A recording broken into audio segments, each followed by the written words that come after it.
मनु ने पूछा, भगवन, इस भूतल पर कौन ऐसा उपवास या व्रत है जो मनुष्य के अभीष्ट वस्तुओं के वियोग से उत्पन्न शोक समूह से उद्धार करने में समर्थ, धन संपत्ति की वृद्धि करने वाला और संसार भय का नाशक है। एक मत्स्य भगवान ने कहा, राजर्षि, तुमने जिस व्रत के विषय में प्रश्न किया है यह समस्त जगत को प्रिय तथा इतना महत्वशाली है कि देवताओं के लिए भी दुर्लभ है। यद्यपि इंद्र, असुर और मानव भी उसे नहीं जानते, तथापि तुम जैसे भक्तिमान के प्रति मैं अवश्य इसका वर्णन करूंगा। उस पुण्यप्रद व्रत का नाम विशोकद्वादशी व्रत है। विद्वान व्रती को आश्विन मास में दशमी तिथि को अल्प आहार करके नियम पूर्वक इस व्रत का आरंभ करना चाहिए। पुनः एकादशी के दिन व्रती मानव उत्तराभिमुख अथवा पूर्वाभिमुख बैठकर दातून करे, फिर स्नान आदि से निवृत्त होकर निराहार रहकर भगवान केशव और लक्ष्मी की विधि पूर्वक भली भांति पूजा करे और दूसरे दिन भोजन करूंगा ऐसा नियम लेकर रात्रि में शयन करे। प्रातः काल उठकर सर्वौषधि और पंचगव्य मिले हुए जल से स्नान करे तथा श्वेत वस्त्र और श्वेत पुष्पों की माला धारण करके भगवान विष्णु की कमल पुष्पों द्वारा पूजा करे। पूजन की विधि इस प्रकार है,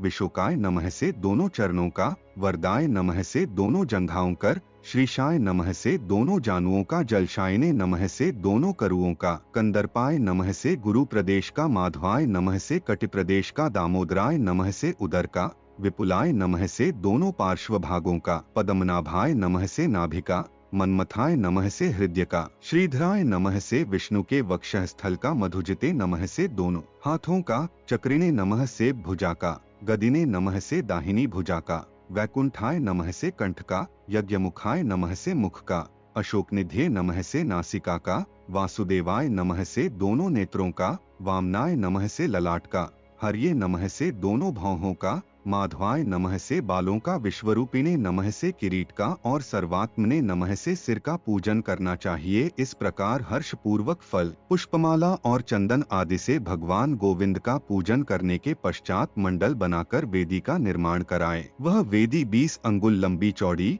चारों ओर से चौकोर, उत्तर की ओर ढालू, चिकनी, सुंदर और 3 ओर वप्र परिधि से युक्त हो। वे वप्र 3 अंगुल ऊंचे और 2 अंगुल चौड़े होने चाहिए। वेदी के ऊपर 8 अंगुल की दीवार बनाई जाए। तत्पश्चात बुद्धिमान व्रती सूप में नदी को बालुका से लक्ष्मी की मूर्ति अंकित करे और उस सूप को वेदी पर रखकर देव्य नमः, शांत्य नमः, लक्ष्मय नमः, श्रिय नमः, पुष्ट्य नमः, तुष्ट्य नमः, वृष्ट्य नमः, हृष्टभय नमः के उच्चारण पूर्वक लक्ष्मी की अर्चना करे और यूं प्रार्थना करे, विशोका लक्ष्मी देवी मेरे दुखों का नाश करें, विशोका मेरे लिए वरदायिनी हो, विशोका मुझे धन संपत्ति दें और विशोका मुझे संपूर्ण सिद्धियां प्रदान करें। तदंतर श्वेत वस्त्रों से सूप को परिवेष्टित कर नाना प्रकार के फलों, वस्त्रों और स्वर्णमय कमल से लक्ष्मी की पूजा करे। चतुर्व्रती सभी रात्रियों में कुशोदक पान करे और सारी रात नाच गान आदि का आयोजन करावे। 3 पहर रात व्यतीत होने पर व्रती मनुष्य स्वयं नींद त्याग कर उठ पड़े